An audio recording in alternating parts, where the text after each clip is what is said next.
One TV Patrol. Usami City Anti-Noise Ordinance gitangtanga na og gagahom sa konseho.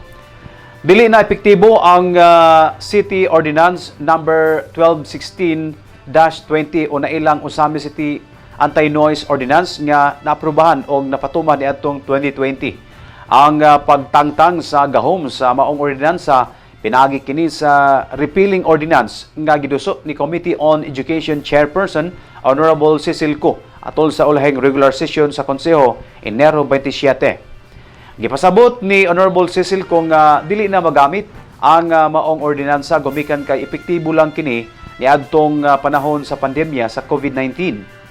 Gipatuman ang anti-noise ordinance aron sa tuyong nga dili madisturbo ang mga bata nga mihimo sa homeschool gumikan kay restricted paniadtong panahon na ang face-to-face classes. Dugang pagpasabot ni Honorable Cecil kung nawala man ang gahom sa maong ordinansa apan kanunay mo epekto ang lokal nga ordinansa sa curfew hours sa mga hamtong o kabataan. Second reading. This is an ordinance. The second reading. Final reading.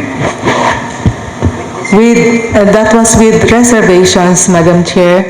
So, Madam Chair, the ordinance that we are about to repeal, number 1216-20, is already obsolete as we are now back to normal schooling schedule, which is the face-to-face classes. That ordinance was created because of the COVID pandemic when face-to-face classes is not allowed.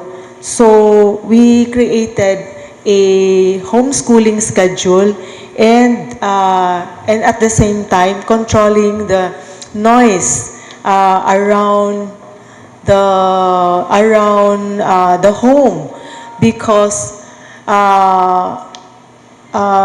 instead of the face-to-face classes, the learners were doing school works at their own homes. So, with this repealing ordinance, Madam Chair, this will avoid confusion and at the same time conforming to the latest curfew hours in the city. So with this, Madam Chair, I move to pass this on second and final reading with One TV Patrol.